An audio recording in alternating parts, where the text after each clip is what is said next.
Good morning, students. Today, during first and second, I know we are not going to have a live Zoom session. That is because I am working with Camp Hobby today, introducing our new fifth graders who are coming in next year, showing them around Hobby and making sure that they are ready to go for when they step foot on this campus, just like you guys did 2 years ago when you first stepped foot on this campus, all right, when you were fifth graders. So here's what we're doing today. Today, we are learning something brand new. We are now into our living systems unit. So this is the biggest unit, and it's actually the third to the last one. So after this one, we only have two more, and your seventh grade year is over. So let's prepare for today. First off, I did leave a message in Schoology. You can see it today. We will be working asynchronously. We will not have a Zoom session. So go into today's folder and watch the video and explain what you are doing. So that's the one I'm making today right now. Attendance will be taken through your participation in Schoology. So I will know that you were in class by me seeing in Schoology that you were there and you worked on some of the stuff that I left behind. So let's go ahead and get started. Third grading period folder. We are in week number 20, Monday the 25th. I have left for you a couple of things. So the first one is turgor pressure and tropism intro notes. This is the first topic that we're going to be learning. It's about plants and how they respond to the environment and such.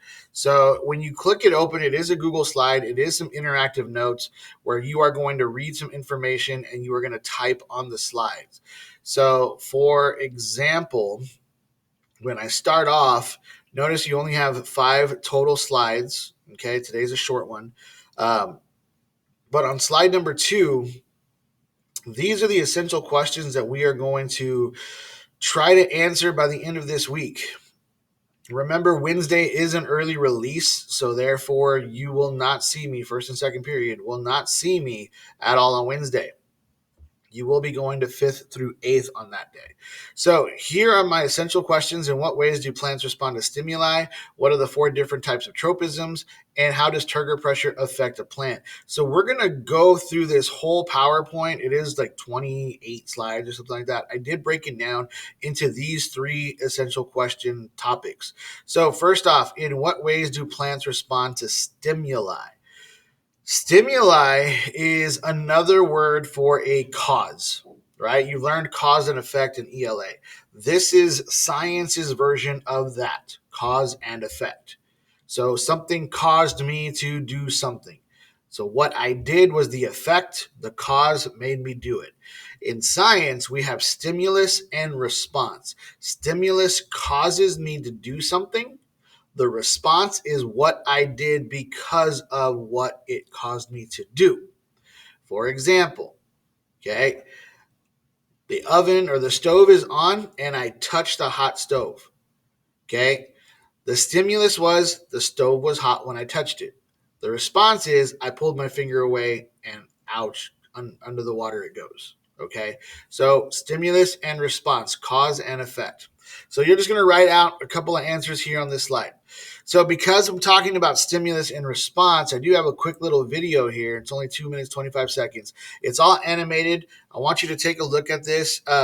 It does give a good explanation of what stimulus and response is, and it does give some pretty good examples that you'll probably use later on. So here we go.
Okay, so that was pretty much the gist of it. I mean, this part of our topic is not hard to explain.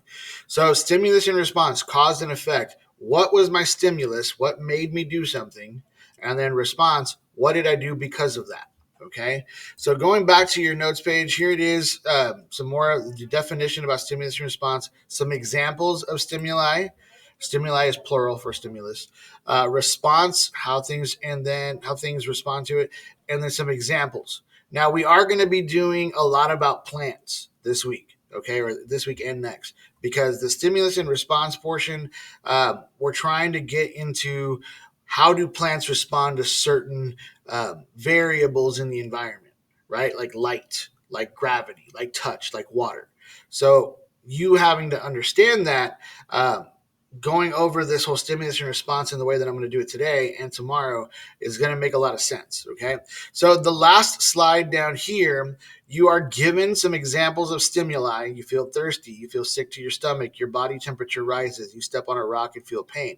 What I want you to do is write in the response to this stimulus. Okay. So you feel thirsty. What do? You get a drink. Okay. Now, the other thing that is on here is external or internal. Those are your two choices. So see if you can identify, and I'm looking at the directions right here. See if you can identify some internal and external stimuli and responses. So in this box, I want you to tell me, where are you feeling this stimulus? Is it inside or is it something happening outside? Okay, that's what I want you to do. So tell me here, internal, if you're experiencing that inside your body, or external, that's something from outside making me do something. Okay. Going back to your folder, there was one more item in there. Okay. And this is another practice for stimulus and response. It's called sticky situations. When I open this up, it is another Google slide form. It's an interactive Google slide. Uh, what you are going to do, first off, here is your teak. This is why we are learning it. Okay, Texas wants you to know this. Background gives you again the information, stimulus and response, otherwise known as fight or flight. Here, I'm giving you some scenarios. So, scenario number one is the test. Let me move my picture out of the way. The fight or flight response dates back to our early ancestors. They had to fight wild animals or run away in order to survive. Nowadays, we deal with modern stressors. One example is feeling nervous when you are about to take a test. You may experience cold and clammy hands. That's where you got the sweaty hands. Butterflies in your stomach. Your stomach feels bad. Rapid heartbeat, or maybe you're even sweating as your body goes through the fight or flight response. Even though taking a test is different from actually fighting a wild animal, your body still feels just like the caveman did when he was in danger. So you have some questions on here asking you, hey, what was the stimulus that caused the stress? Yada yada yada. Slide 4. Now you're a hiker. You approach a bear. What's going to happen there? You tell me the fight or flight. Here you have a mockingbird. Okay, so the stimulus here, if you are a cat, the stimulus, you see a bird, what would the response be? A mockingbird, your response is peck at the cat's head. Oh, come on, Campos. Monday, January 25th, 2021. If you're scheduled for duty this morning at 8 o'clock, please report promptly to duty stations. Once again, teachers and staff, if you're scheduled for duty this morning at 8 o'clock, please report promptly to your duty stations and have a magnificent Monday. I have 4 minutes. So, pecks the cat's head. What was the stimulus? Why did the bird do that? Okay. Then the last slide, you have hide and seek. Zebra is gazing, unaware of a lion lurking in the high grass. Give me 3 possible ways that the zebra could respond. And then, is the lion experiencing fight or flight, or is there another reason for the lion to attack the zebra? Okay. So this is your assignment today. It is it's going to be very easy because it is, cause and effect. You had experience with cause and effect all the way throughout elementary school. You're probably even doing it now in ELA, something like that. I don't know. Right now, this is like one of the easiest topics in science. If you have questions, you got to reach me, send me a message in Schoology, Gmail, what have you. today and tomorrow, first and second period only, you guys will be doing asynchronous work. So make sure that if you do have questions, my first and second period kids, send me a message so I can help you out. Okay, I know I'm not here with you today, but I will be with you on Thursday because Wednesday is early release. All right, I'll talk to you then. You guys be good. See you tomorrow for the next video. Bye.